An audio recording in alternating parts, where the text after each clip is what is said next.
Hey guys, thanks for joining me. My name is Howard, and I'm your Junior Achievement Volunteer for this group of lessons about the global marketplace. Junior Achievement is a nonprofit organization that brings the real world to students through hands-on curriculum delivered by a trained classroom volunteer. I guess that makes me a trained classroom volunteer. Junior Achievement's goals are work readiness, financial literacy, and entrepreneurship. And the global marketplace sessions cover business and customer, business and culture, global trade, why countries specialize, trade barriers, currency, global workforce. At the end of these sessions, Junior Achievement wants us to be able to describe the global marketplace and the ways in which different countries and businesses buy and sell from each other, including the effects of specialization, culture, trade barriers, and other factors. Again, the first lesson is titled Business and Customer. At the end of this lesson, they want us to be able to identify what a business gains from an exchange with a customer, identify what a customer gains from an exchange with a business, and define ethics and an ethical dilemma.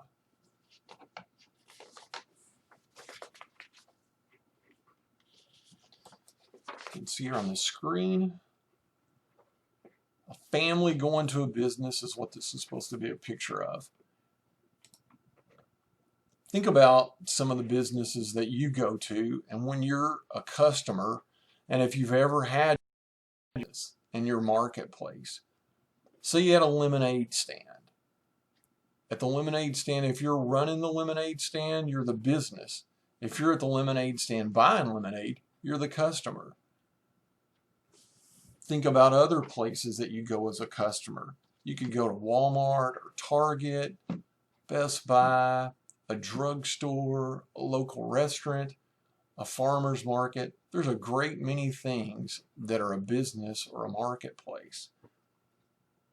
Think about what people do or why people shop there. You can shop there for a variety of things in one place. When you go to a place like Walmart or Target or a Best Buy, they have a lot of different products all in one place, and that makes it convenient for shoppers or customers. Businesses sell these products and services to customers. In the next diagram, it shows the business and then the products and the services. A business might sell products such as sporting equipment, electronics, and groceries. A service might be an optical department where customers can go to have their eyes examined. Think about some of the products or services that you use or take part in on a regular basis. In the examples earlier, the optician and the glasses and the mechanic and the tires, think about those items. A product is an object you can use. A service is work done for others, like a haircut or car repairs. In the examples, the products are the glasses or the tires, and the optician or the mechanic would provide the services. So you can kind of think of it like a product is a noun and a service is a verb.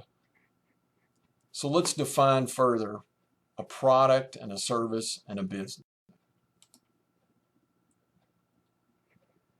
There's an example again of the eye chart and the glasses and the car, where the service would be working on your car for you as a mechanic. The product would be the tires. In the eye or the optician example, the product are the glasses. The service is the eye exam.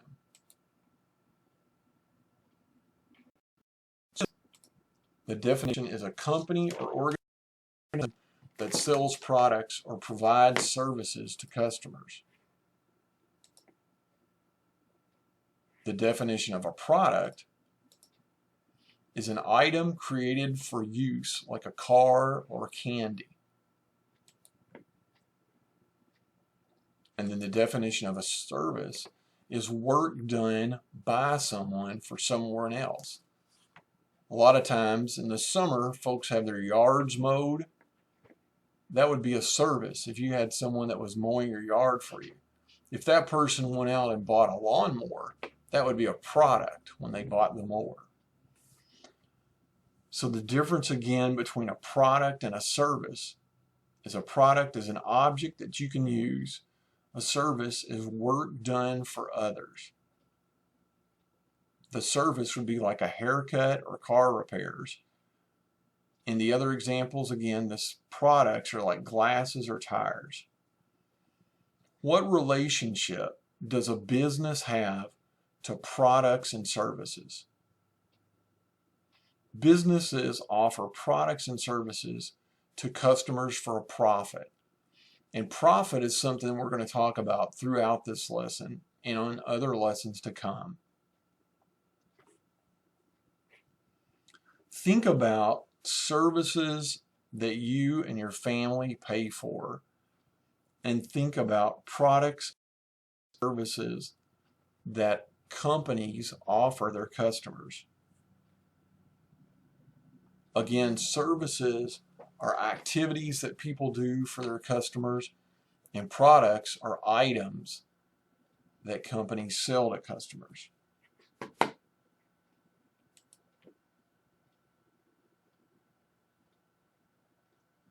That's an example of a local business or a local marketplace.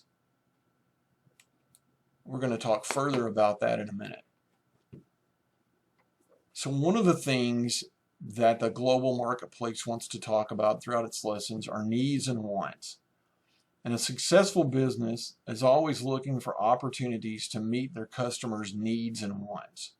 So for example, if you sold lemonade at your lemonade stand, if you wanted to branch out and meet more of your customers' needs or wants, you might also start selling cookies to go along with your lemonade.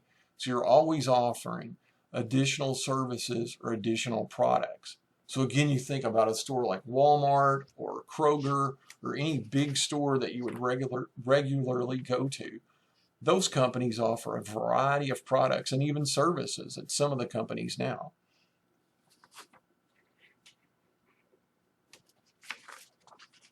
In the slide before, you saw a picture of a Target. You can also think about other businesses. One of the businesses that you think about as a neighborhood store that you would have in your area that I think about is in the last few years, you've seen a lot of Dollar General stores be opened up in our area. That is a store that is a local marketplace that provides a lot of different items that are available all in one place. The products that could be in those stores might be related to local food or sports or hobbies or local weather conditions or the needs of local families. For instance, if you live in Hawaii, your local Dollar General store is not going to probably sell snow shovels. But if you live in Minnesota, your local store in the winter probably is going to sell snow shovels. So again, a local store always has to consider the needs and wants of its customers. Now let's talk a little bit more about marketplaces. The definition of a marketplace is a place where businesses and customers can interact with one another. A marketplace is where products and services are available and people can buy things. A marketplace is where businesses and customers can interact with one another.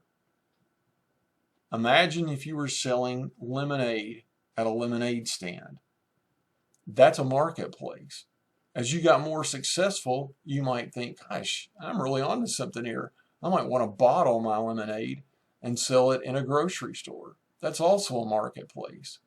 If you really got successful, you might think, gosh, I'm really going to keep going with this. Now that I've bottled this lemonade, I'm going to sell it online. And you might sell it at an online distributor like Amazon. That's also a marketplace. Really, anywhere you can buy something is a marketplace. And again, it can be a product or a service.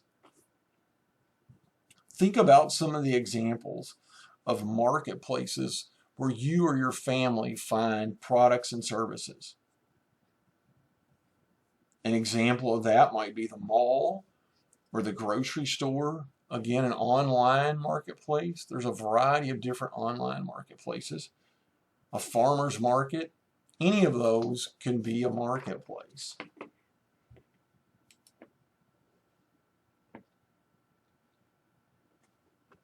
You see the definition again. When a marketplace exists, a business has an opportunity to sell its product or service to a customer.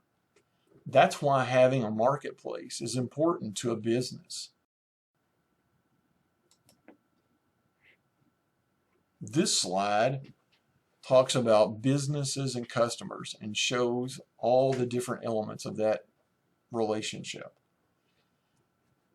Here again, you see the wants and needs. So customers have things they want and things they need. So businesses have products and services to meet their customers' wants and needs. On this side, you see the products, the store, the mall, the internet, or the different marketplaces where they could get those items. On this side, you see the services. And again, the store or the mall or the internet are the places they could get those services. Businesses use different marketplaces to sell their products around the world, and customers' wants and needs are met when they purchase products or services in the global marketplace. Now we're going to talk again about profit. That's a word I used earlier. The definition of a profit is the income earned after all expenses are paid. What do you know about profit? Profit is the income after all expenses are paid.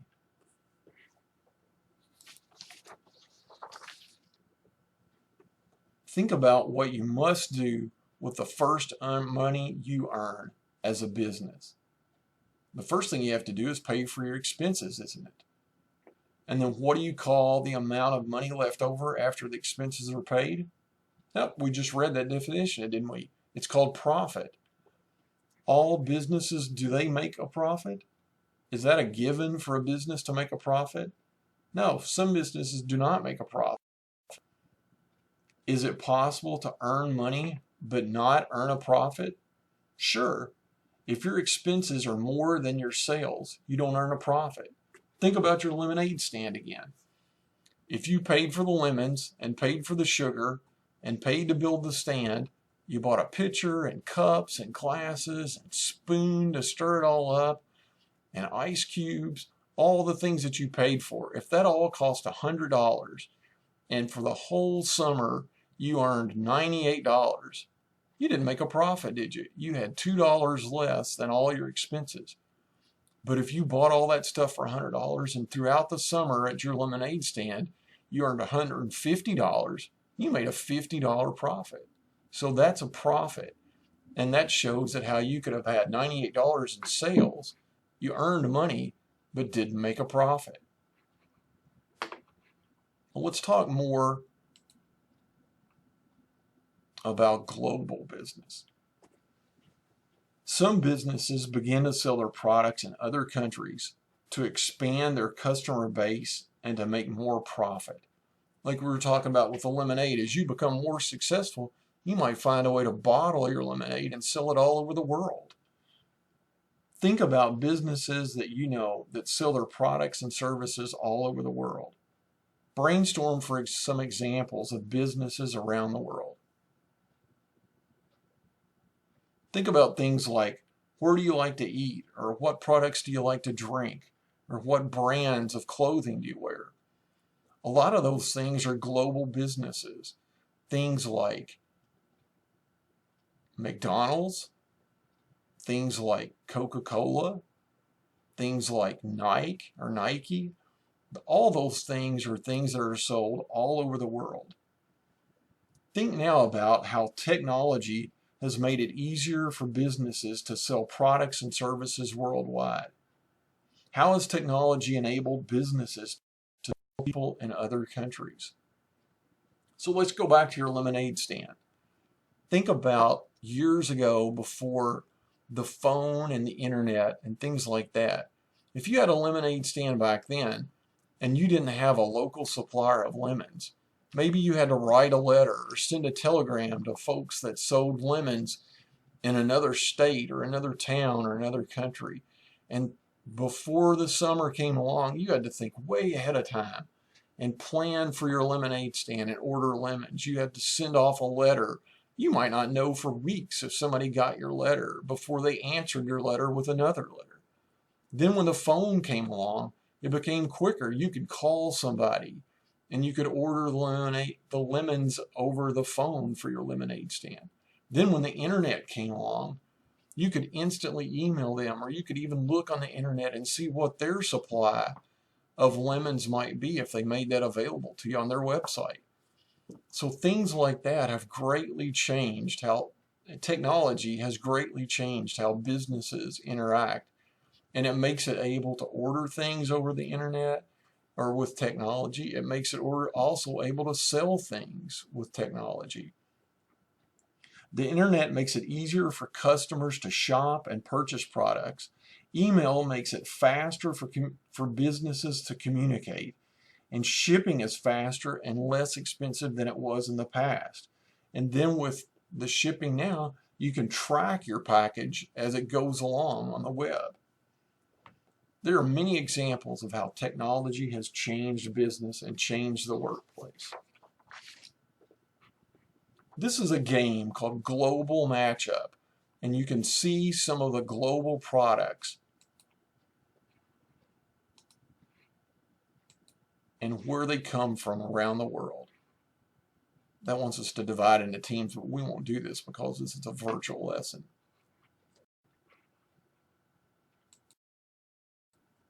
These are products, and it wants us to match the products with their location from where they come.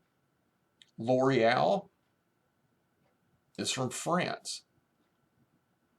L'Oreal is a French cosmetics company that was founded in 1909 and has become the world's largest cosmetics company, selling its products to customers worldwide. In 2015, L'Oreal reached $2.6 billion in sales. Now there it talks about sales. It doesn't say profit. So if they had $2.8 billion in expenses, they didn't make a profit, did they? $2.8 billion sounds like a lot of money, but if it was not more than their expenses, it still wasn't a profit. Let's skip over to another one. The Rubik's Cube. Everybody's seen one of these. The Rubik's Cube was made in Hungary. Rubik's Cube was invented in Hungary by Erno Rubik, probably pronounced that wrong, in 1974.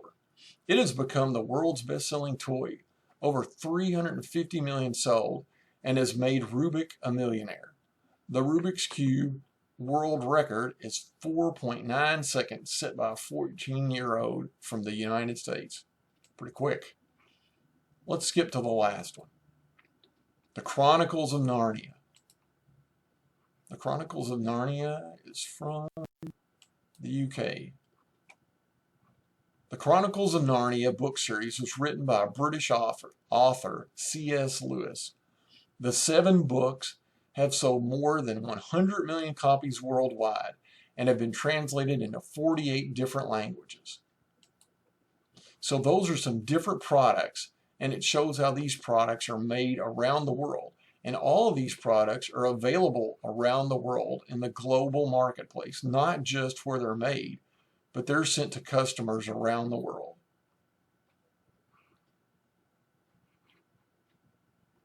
Think again about the businesses shown in the game. What do businesses have in common? Well, one thing is they're all products. What we looked at there were not services. They were products. They were actual items. They were not things that somebody was doing for you. They were actual items that you buy. How do the businesses and customers benefit from each other? Well, like we learned earlier, the businesses make a profit and sell them in a market, or make a product rather, and sell them in a marketplace to earn a profit. They benefit the customer because the customer has a need or a want for these different items. They want some cosmetics, or they want a Rubik's Cube, or they want a book to read, and they buy these products. So both parties benefit. A deeper look. Now this is what we talked about at the beginning. One of the items they want you to learn in this lesson is ethics. Ethics is a code of conduct that helps determine what is good, right, and proper. An ethical dilemma. An ethical dilemma is a situation in which a choice has to be made based on conflicting values. Sometimes businesses have to make a choice between maximizing their profit, the profit they need to earn, and doing something that may hurt profits, but is the right thing to do. So that's an ethical dilemma. You've got to make a profit to keep your business going, but you can't do something that's wrong in order to make that profit. That's something to keep in mind as we go throughout all the global marketplace lessons. Sometimes businesses have to make a choice. Should they maximize the profit they need to earn, or should they make a choice that may hurt profits but is the right thing to do? Ethically, we always want to make the choice that's the right thing to do. Of things that are ethical or not.